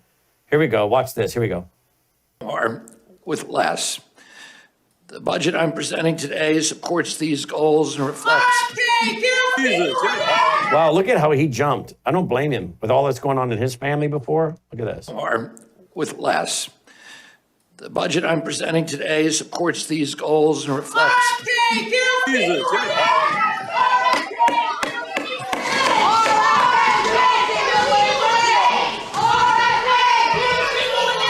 The witness will suspend. The committee will come to order. Capitol Police are asked to remove the individuals from the hearing room. Members of the audience are reminded disruptions will not be tolerated.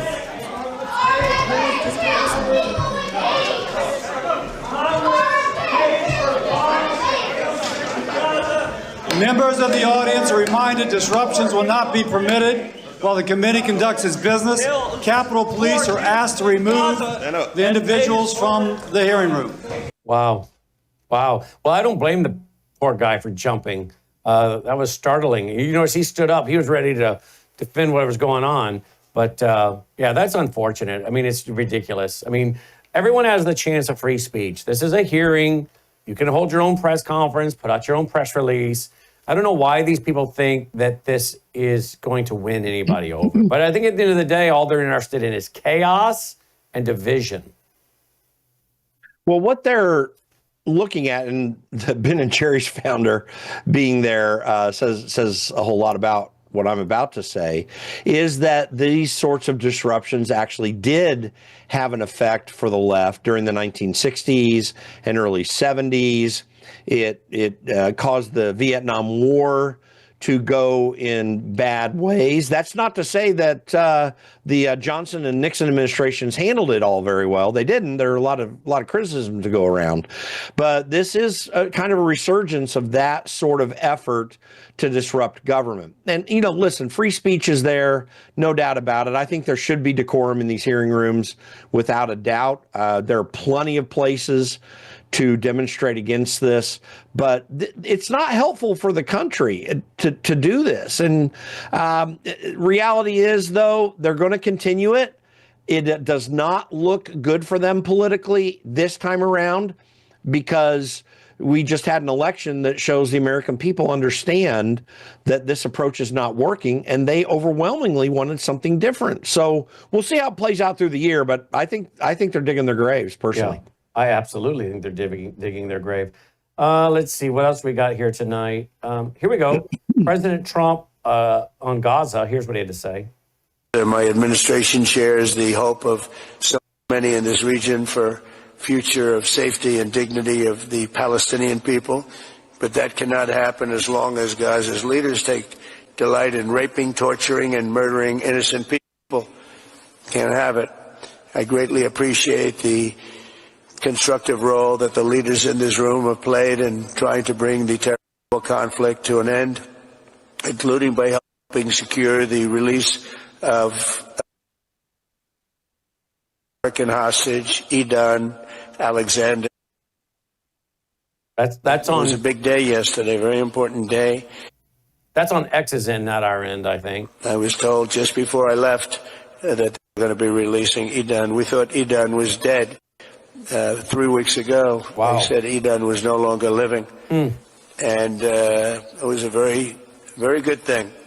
Ultimately, all hostages of all nationalities must be released as a stepping stone to peace, and I think it's going to be happening. A lot of things are happening. A lot of very positive things are happening on every front.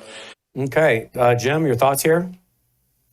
You know, this is a very interesting trip, and it's going to cause a lot of frustration among people who are on what I would call the neocon end of international affairs.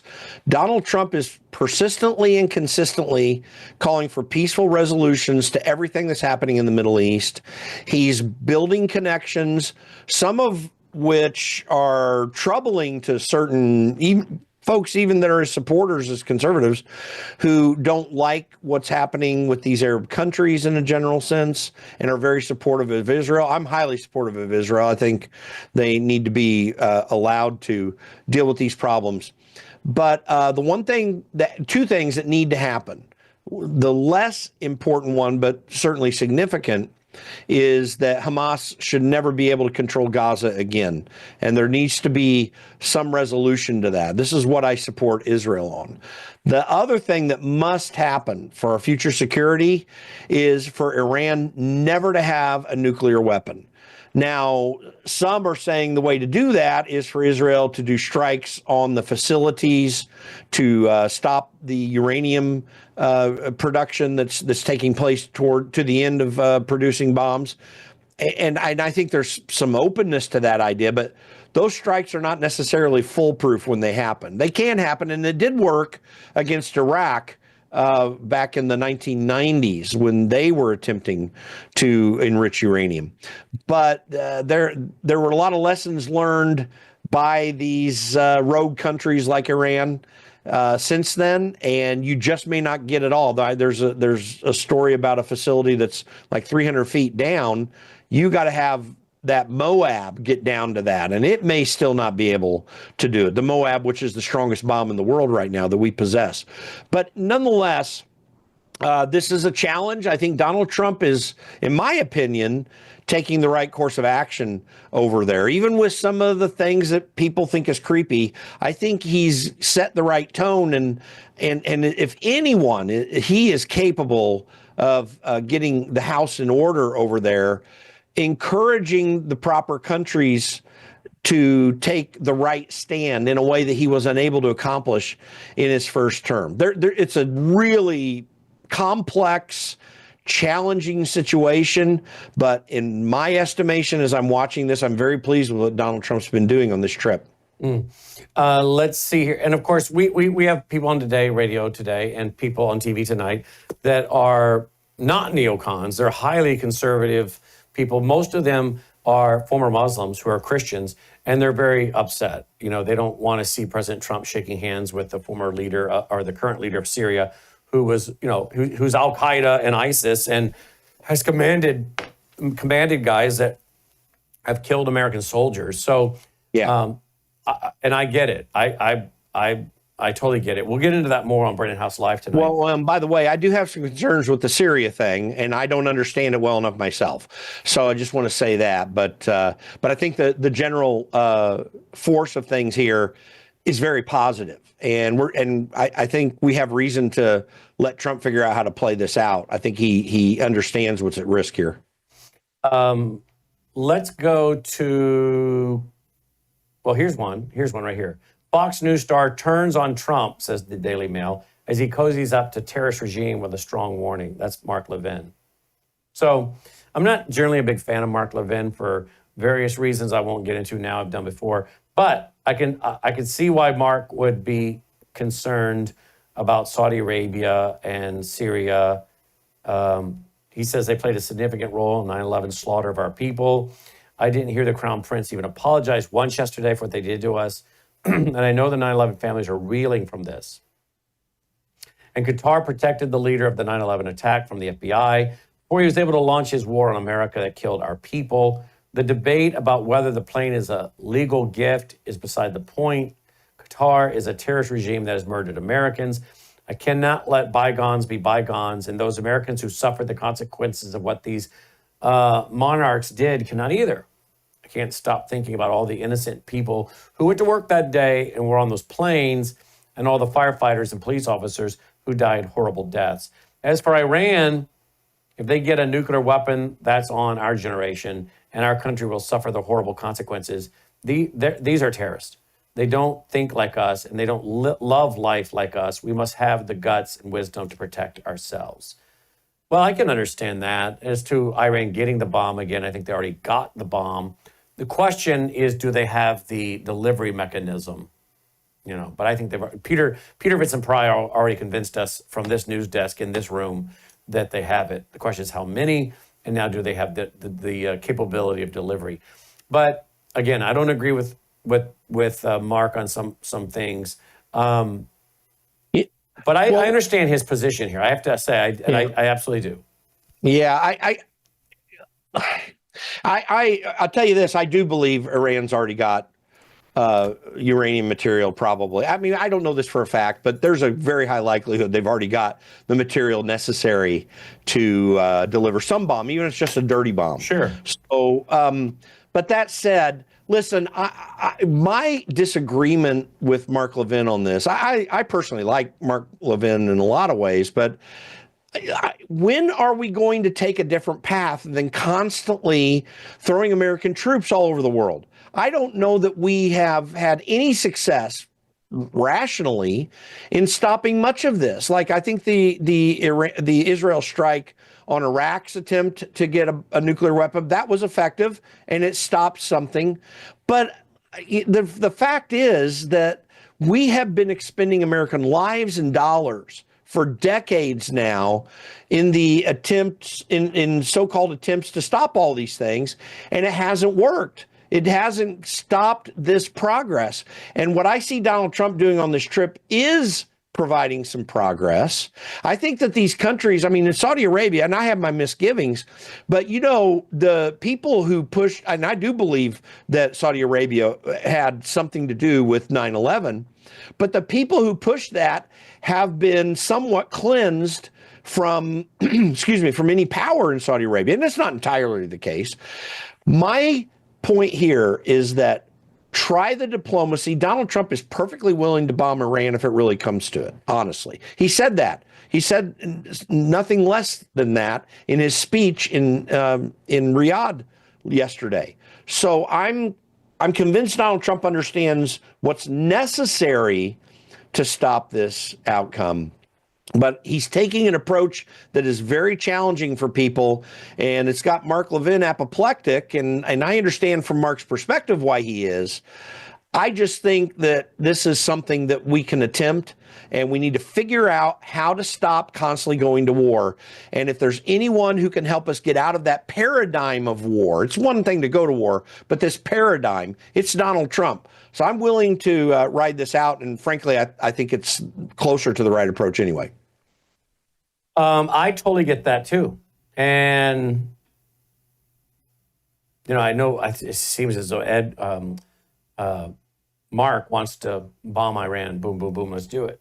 And we've been saying here, I'm sorry, do we understand the ramifications of doing that? Do we understand, excuse me, the terror cells that could be activated in the U.S.? So I think at this point, the borders were open for so many years under Obama, 8 years, 4 years under Biden. 12 years they've had to prepare the battlefield. So cavalierly saying, oh, let's go bomb Iran, well, are you prepared for the consequences on American soil? Because I don't think they're just going to sit by and let you do that without activating some of their cells. Would you agree? Yeah, let's go into the presumption you and I think, agree upon. There's a likelihood that they've got enough fissile material to do something if there were sleeper cells here. By the way, I don't care if there are sleeper cells here other than what the damage they might do. I think we can handle that. What we also cannot handle is a massive Mideast war. And I don't think we have any guarantee that we're going to be able to shut down all of Iran's capabilities in creating fissile material. So, again, I'm not a pacifist by any means. I want a tough military that we never have to use, and we only use when it's necessary. We've got to stop constantly starting wars. It doesn't work, or at least it hasn't worked the way that we've done it. And Donald Trump is doing a good job changing that paradigm. And I want to give him a chance to do it because it's closer to what I'd like to see. I get that. All right, let's go to Colorado. Crazy Colorado. Well, they've really screwed that state up, haven't they? Listen to this. Oh. This, by the way, is, well, let me refresh it. This is a bill. Apparently, this is a bill. The Colorado House Democrats just passed a bill that classifies misgendering your own child as child abuse. It could cause you to lose custody if you don't affirm your child's chosen gender. I mean, I guess it just passed in the House. So here we go. Listen to this. We got it working now. I'm going to minimize it. The question before us is the passage of House Bill 1312. All those in favor say aye. All those opposed say no. The ayes have it. House Bill 1312 has passed. The question before Well, there you go. us is That's the crazy passage Colorado. Why anyone lives there, I have no idea. I have a friend of mine, a good friend of mine for several decades that lives there, moved there for work and retired and has stayed and can go anywhere, has a house in Arizona, bounces between Arizona and Colorado. And I talked to him the other day. I'm like, why on earth would you stay? You're living in a Marxist-dominated state. Why would you stay there? Oh, it's so beautiful. It's like my friends in California. The weather's wonderful. I love the weather. I'm like, whatever. Good luck to you. I spent a lot of time in that state. I've always, in my heart, it's kind of my second home. Colorado? Yeah. In Really? fact, I know that chamber very well. For 3 years, I ran the House Republican minority staff in What the years House. was that? 18 through 21. And Pat Neville, who was then the minority leader, asked me to come back and help him out. So I left Thomas Massey's office. I wanted to help him out with that for a little bit. And we stopped a lot of really bad stuff with a majority that was tough to overcome. But we had strategies to shut a lot of bad things down. They're not pursuing some of those strategies as well, right, as we speak. Well, why would people stay, particularly have children? If you could get out and get a transfer, get a transfer, why would you not get out of that state with the risk of losing your children to these nut jobs? Oh, I think if you've got children, it is not the place to raise your family. I mean, El Paso County, Colorado Springs is a little bit better, but the laws are bad. Listen, it is very frustrating. I have many, many friends in Colorado. I was on the radio in Denver for 4 years there. I worked for Focus on the Family. Did you know? Do you know my friend John Loeffler? Yeah, I'm acquainted with him. Yes. Yeah, John and I've been friends for 30 some odd years. He was on the radio in Denver, and John Loeffler and I, been friends for 30 plus years. He's Steel on Steel and all kinds of shows. But yeah, I figured you would have run into him. Yeah, I was on KLZ in Denver. I'm going to be actually doing an interview with the guy who replaced me tomorrow night. But I love Colorado in terms of just the scenery, the places to go. Myra and I have dear friends on the Western Slope out in Glenwood Springs, and we'll visit them this 4th of July, like we do every 4th of July. But I can see why people would want to get out of there. I wouldn't want to raise kids in Colorado right now with these rules. It's astoundingly horrible. These Democrats, radical leftists, are destroying that state. And when I went there in 2005, it was still pretty conservative state. It was a great place to live, and you didn't have all these threats against you. Now they're going almost worse than California in many ways. It's scary. They are. All these Californians moved there and destroyed Colorado. It's not just the Californians, it's the Democrats who are already there. And what's interesting is California expats The conservative ones have tended to go to Texas. The leftist ones have tended to go to Colorado because California has very similar beauty all around it that they had access to, and they supposedly wanted a better environment. Well, they got the same geographical environment, and yeah, I think that the Californian influx has had some influence, but the Republican Party there has been very, very, very weak. The current state party chairman and the most recent one are friends of mine, Dave Williams and now Britta Horn.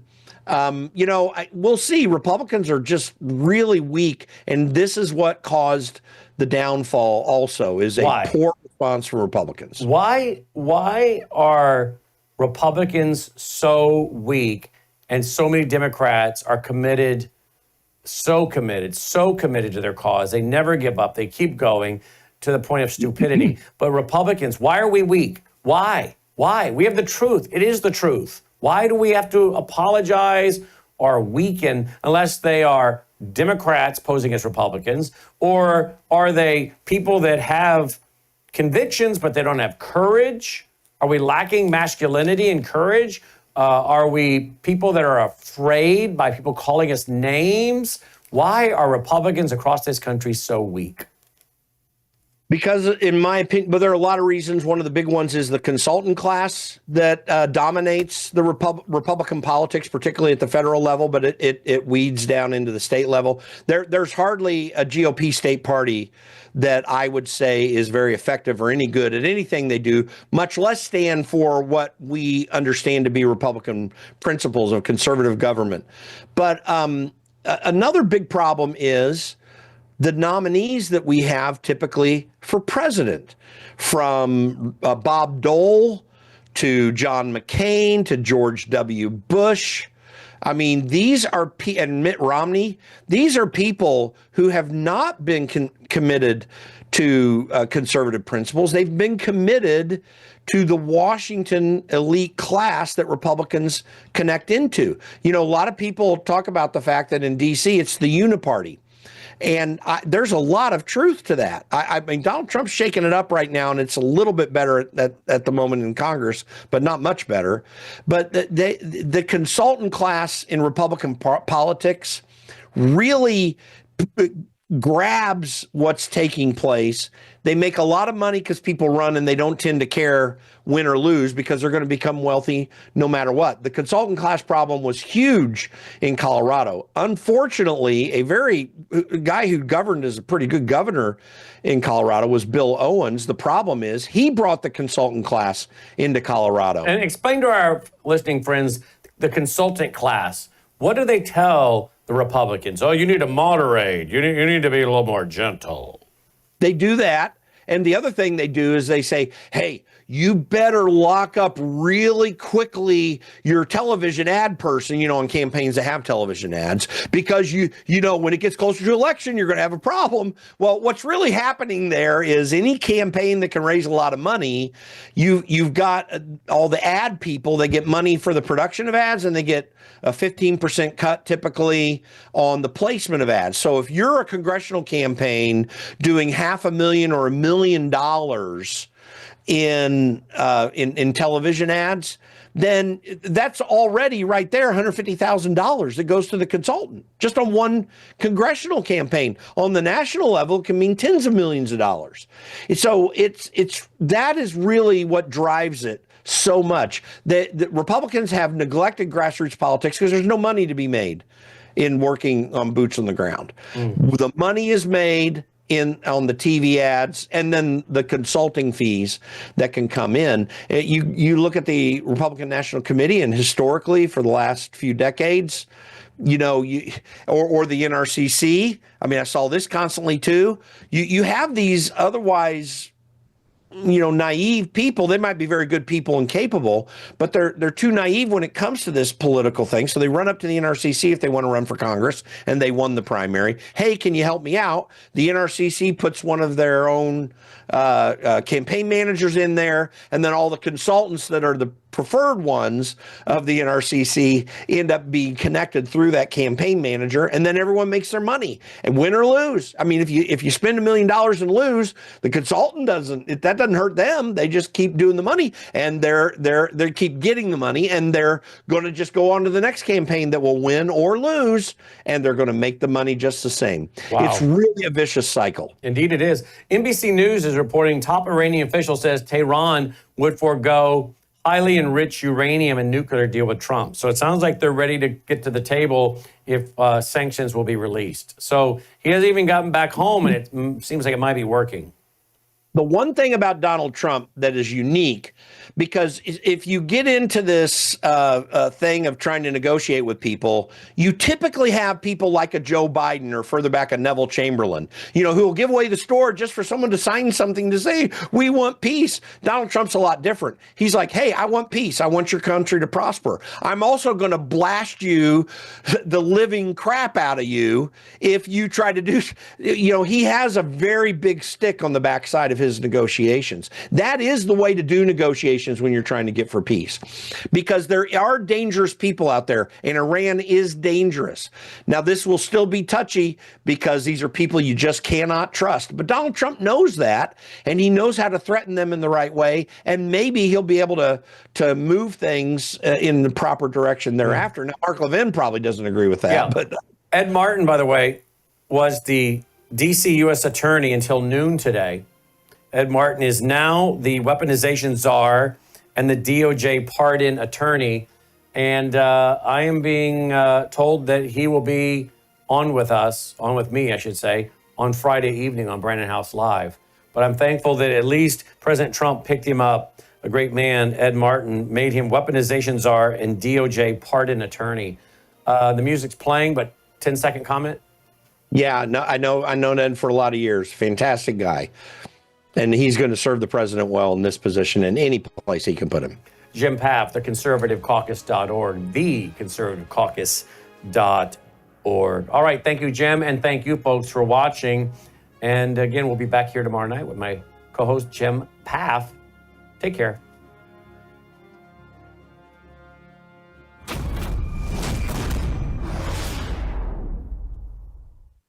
Tonight on the Worldview Report, a Wisconsin judge who allegedly helped an illegal migrant evade arrest gets indicted on charges of concealing a person from arrest and obstruction of proceedings. Several U.S. tech companies land big AI contracts in the Middle East after the White House announced the Islamic Kingdom of Saudi Arabia's commitment to invest $600 billion in the U.S. Americans get good news on inflation. That's in April.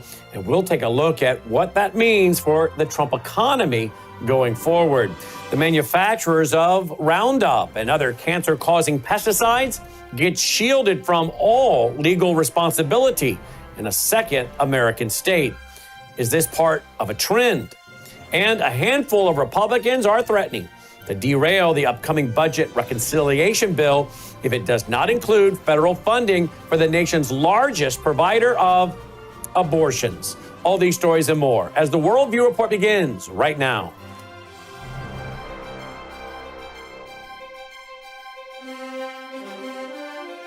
This is Worldview Report with host Brandon House. Whether it is news from the nation's capital or your state capital, from the classroom to the boardroom, from national security to national and local news that impacts you and your family, Worldview Report is your trusted source for vital and uncensored news. And now, here is Brandon House. Good evening and welcome to the Worldview Report. Leading off tonight, the Wisconsin judge who allegedly helped an illegal migrant evade arrest was indicted by a federal grand jury on Tuesday. Indicted on charges of concealing a person from arrest and obstruction of proceedings. Just the News reports that the Milwaukee judge, Judge Hannah Dugan, was arrested last month for allegedly obstructing an immigration arrest. The migrant was Eduardo Flores Ruiz, who also was arrested last month. Quote, "We believe Judge Dugan intentionally misdirected federal agents away from the subject to be arrested in her courthouse. Eduardo allowing the subject, an illegal alien, to evade arrest, end quote. That's what FBI Director Kash Patel wrote on X last month. The Wisconsin Supreme Court has temporarily removed Dugan from the bench while the court, has its case play out. She is expected to fight the charges. That's according to the New York Times. Her attorney said Tuesday that, quote, Judge Dugan asserts her innocence and looks forward to being vindicated in court, end quote.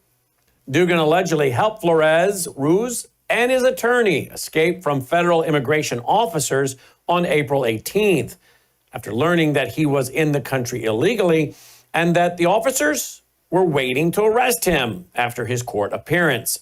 According to an FBI charging document, quote, despite having been advised of the administrative warrant for the arrest of Flores Ruiz, Judge Dugan then escorted Flores and his counsel out of the courtroom through the jury door, which leads to a non-public area of the courthouse, end quote. Flores had made it outside of the courthouse, but was spotted by a Drug Enforcement Agency officer who chased him before catching and arresting him.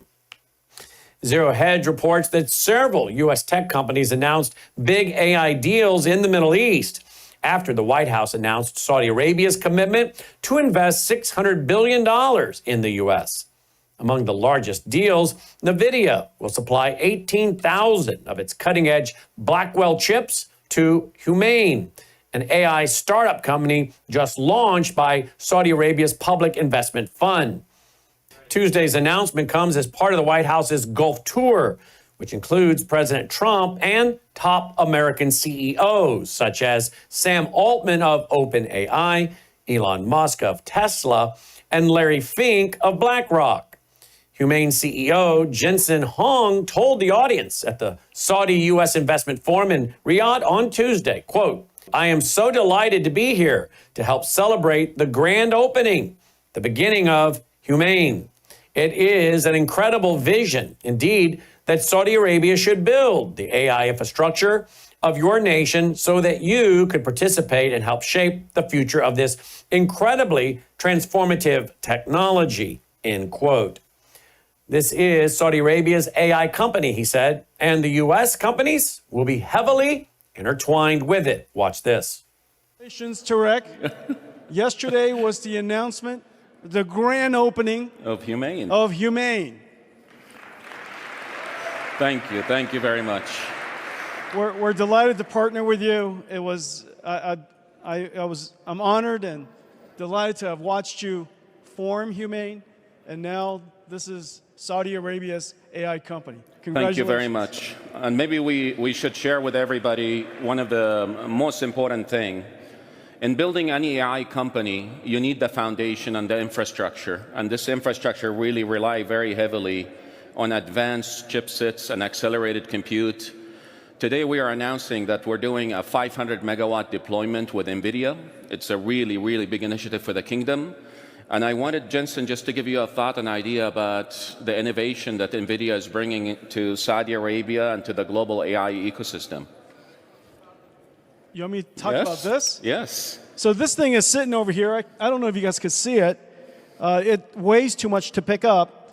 But this is 2 Blackwells, and it's 2,500 watts, 2,500 out of the 500 gigawatts of computing infrastructure that's going to be built. As you know, artificial intelligence has been a revolutionary technology, the most transformative technology of our time, maybe of any time. And you've heard plenty about the capabilities of artificial intelligence. You've also heard how AI is going to transform every single industry, meaning that it's going to be the infrastructure of every single industry. And Humane is going to be building the AI infrastructure here in Saudi Arabia. But what people don't realize is, unlike many technologies that are transformative, AI is also in itself an industry. It is a manufacturing industry. It's a manufacturing industry that requires energy. And as you know, Saudi Arabia is rich with energy. Transforming the energy through this giant versions of these NVIDIA AI supercomputers, which are essentially AI factories. Energy powers these AI factories. Artificial intelligence tokens are generated, and those tokens are reformulated into applications and problem-solving AIs that Tarek and Humane will. Trump's Gulf tour aims to ramp up trillions of investments between the U.S. and Saudi Arabia. Outside of chips, the White House announced a $142 billion defense deal with the kingdom to provide what they called state-of-the-art warfighting equipment and services from over a dozen U.S. defense firms. To put the size of this contract in perspective, it's nearly double Saudi Arabia's total 2025 defense budget. Manufacturers of chemicals that make pesticides, fertilizers, and herbicides for crops will soon be shielded from Georgians who say the company did not sufficiently warn consumers of health risk. The Georgia legislature passed legislation that aims to protect Bayer from lawsuits where customers have claimed there were no warnings that the popular weed killer Roundup could cause cancer. Governor Brian Kemp, a notorious rhino and globalist, I think that's what he is, he signed Senate Bill 144 last week. It takes effect on July 1st. The governor of North Dakota signed similar legislation last month, making Georgia the second state to establish these protections. The law says product labels approved by the U.S. Environmental Protection Agency must be considered a sufficient warning of potential harm. The law is written broadly enough to provide legal protection in Georgia to any pesticide manufacturer that follows federal labeling requirements. Bayer, which is the parent company of Roundup producer Monsanto, is facing billions of dollars in lawsuits from people who claim that the weed killer gave them cancer, including a recent jury verdict that awarded $2.1 billion to a Georgia man. Bayer said it plans to appeal the verdict.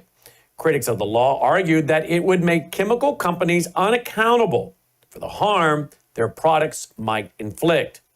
Sound familiar? Well, it should, as this is the same type of legal immunity that Congress granted to the makers of vaccines back in 1986. Look how that turned out, folks. Millions have either died or been harmed by vaccines, and their families have virtually, no legal recourse. I think this is what you call fascism, where big government colludes with big business to oppress the people. Just the News reports that April's inflation report came in well below forecast, and the Trump economy now appears to be defying the, analysts and politicians that predicted a collapse of our economy in the wake of his aggressive tariff policy. As Trump adds more notches to his belt in deals with key trade partners, the stock market has rebounded to pre-tariff levels.